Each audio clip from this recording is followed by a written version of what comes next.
जा कहो पुण्य दिन नहीं बढ़ा शासन में, या रही सुलगती याद प्रजा के मन में। तामस बढ़ता यदि गया धकेल प्रभा को, निर्बंध पंथ यदि नहीं मिला प्रतिभा को। रिपु नहीं यही अन्याय हमें मारेगा, अपने घर में फिर से स्वदेश हारेगा। दिनकर जी कहते थे। पर आज परिस्थितियां बिल्कुल उलट है। बीते दिन गोरखपुर यूनिवर्सिटी की खबरें आप तक पहुंची होंगी, आपने देखा होगा। इलाहाबाद विश्वविद्यालय में भी ऐसे ही हलचलें चल रही हैं।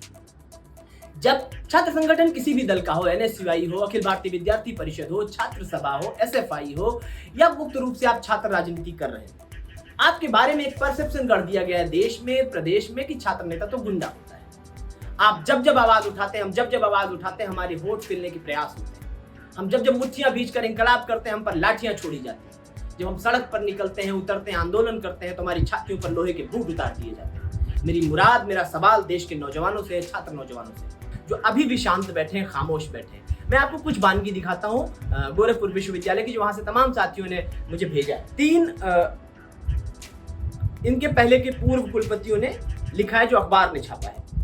प्रोफेसर बीके सिंह जी हैं, ये भी वीसी रहे हैं गोरखपुर विश्वविद्यालय के। ये कहते हैं कि मैं गोरखपुर विश्वविद्यालय का छात्र रहा हूँ। मैंने 1980 में पढ़ाई करी। मेरे समय केंद्रीय रक्षा मंत्री राजनाथ सिंह जी, राजा यशपाल सिंह, शिव प्रताप शुक्ला जी ने भी पढ़ाई की। इन्होंने छात्र राजनीति से ही इस मुकाम तक पहुंचे। छात्रों की समस्याओं को वाइस चांसलर तक पहुंचना चाहिए, उन्हें समस्याओं का समाधान करना चाहिए, यह वाइस चांसलर का कर्तव्य है। प्रोफेसर अशोक कुमार जी कहते हैं, हमारे कार्यकाल में जब भी छात्र संगठनों की तरफ से कोई मांग रखी गई, उसे समाधान किया गया, जानने का पूरा प्रयास किया गया। हमारी कोशिश यही रहती थी कि हम हर एक समस्या का समाधान करें। प्रोफेसर बीसी त्रिवेदी जी, यह बेहद दुर्भाग्यपूर्ण घटना है। इस तरह की नौबत आए ही क्यों? इसके लिए छात्र नेताओं से शांतिपूर्ण ढंग से संवाद होना चाहिए। चूंकि विश्वविद्यालय छात्रों का होता है, ऐसे में उनकी जो भी मांगे होती हैं, उनके समाधान के लिए कमेटी बनाकर समस्या का समाधान किया जाना चाहिए। ये वहां के 3 पूर्व कुलपतियों का कहना है। इस समय कुलपति कौन है? डॉक्टर राजेश सिंह जी। यहाँ पर भी तमाम इन पर आरोप है, मैं वो भी आपको पढ़ के सुनाता हूँ। गोरखपुर विश्वविद्यालय के विभिन्न कोर्सों के रिजल्ट जो वर्षों से लंबित हैं, छात्र 3rd सेमेस्टर में पहुंच गए, लेकिन उन्हें अपने 1st सेमेस्टर के रिजल्ट का पता नहीं। पिछले 3 वर्षों से करोड़ों रुपए की धनराशि आई, पुस्तकालय के लिए आई, कोई भी पुस्तक नहीं मंगाई गई। पिछले 3 वर्षों से क्रीड़ा के नाम पर गोरखपुर विश्वविद्यालय में कुछ नहीं हुआ है। पिछले 3 वर्षों से कुलपति ने विश्वविद्यालय व महाविद्यालय का खेल समिट नहीं कराया है। गोरखपुर विश्वविद्यालय के प्रशासनिक भवन परिसर में लगभग 14 लाख रुपए की लागत से कैंटीन भवन का पुनर्निर्माण कराया गया, जबकि वास्तव में प्रशासनिक भवन में कोई कैंटीन भवन है ही नहीं। ऐसी बहुत सारी लंबी फहरिस्त है, बहुत लंबी लिस्ट है। इससे भी बड़ी बात, जो इनके बहुत प्रिय लोग हैं, कुल सचिव हैं, उप कुल सचिव हैं, अजय सिंह जी, उनका सुन लीजिए। वहां के साथी बताते हैं कि रावण के 10 सर थे, इनके पास 11 हैं। इनको 11 विभाग मिले, एक व्यक्ति को 11 विभाग मिला है गोरखपुर विश्वविद्यालय में। ये कुल सचिव हैं, अधिष्ठा छात्र कल्याण है, अधिष्ठा विज्ञान संकाय हैं, अधिष्ठा कृषि संकाय हैं, निदेशक IQAC हैं, निदेशक इंक्यूबेशन है, विभागाध्यक्ष है गृह विज्ञान के, विभागाध्यक्ष है कंप्यूटर साइंस के, नोडल अधिकारी पूर्वांचल विकास बोर्ड के हैं, समन्वयक रेट है, समन्वयक रोस्टर समिति के में भी ये हैं। मतलब 11 विभागों की जिम्मेदारी एक व्यक्ति के ऊपर है। क्यों है ये आप समझ सकते हैं।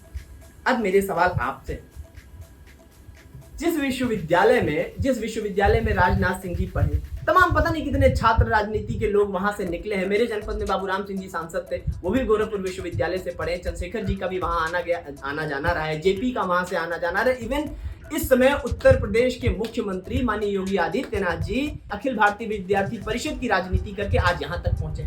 फिर छात्रों की पीड़ा उन्हें क्यों नहीं समझ में आती? अगर परिषद छात्रों का होता है, अगर समस्याएं उठकर आती हैं, तो छात्र नेताओं का, छात्र संगठन के लोगों का ये दायित्व होता है कि वो हेड तक, विभाग के अध्यक्ष तक, कुलाधिपति तक, कुलपति तक ये बातें पहुंचाएं।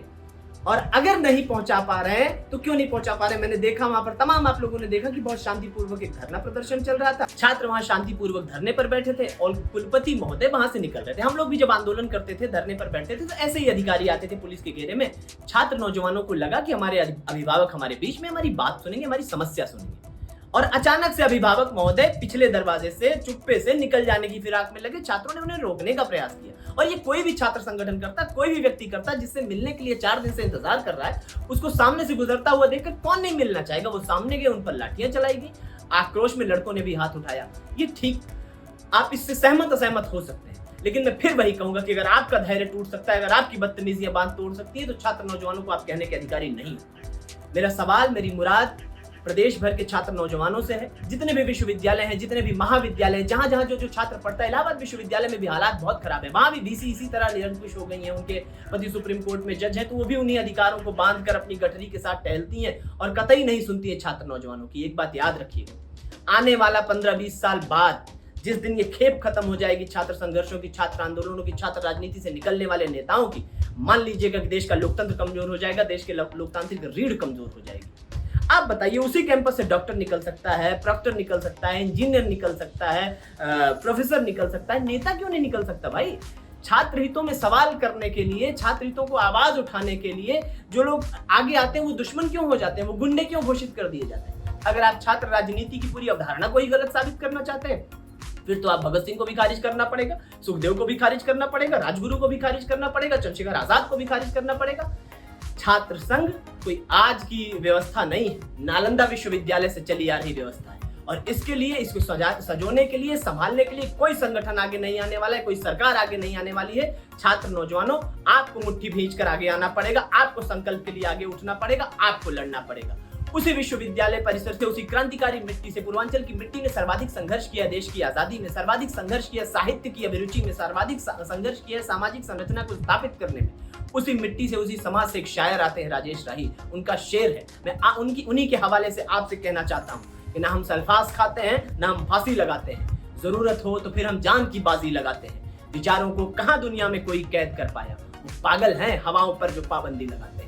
शासन प्रशासन में बैठे हुए लोग, सत्ता में बौराए पगलाए हुए बैठे हुए लोग, कुलपति लोग, ये लोग जो अपने आप को समझ रहे हैं, इनसे पहले भी एक शख्स यहाँ तख्त नशीन था, उसको भी अपने खुदा होने का इतना ही यकीन था, लेकिन हर बार छात्र नौजवानों ने ही हटाया है, हर बार छात्र नौजवानों ने ही लड़ाई लड़ी है। उन तमाम लोगों से मैं कहना चाहता हूं कि अभी भी चेत जाइए, अभी भी समझ जाइए, छात्र नौजवानों के धैर्य की परीक्षा मत लीजिए।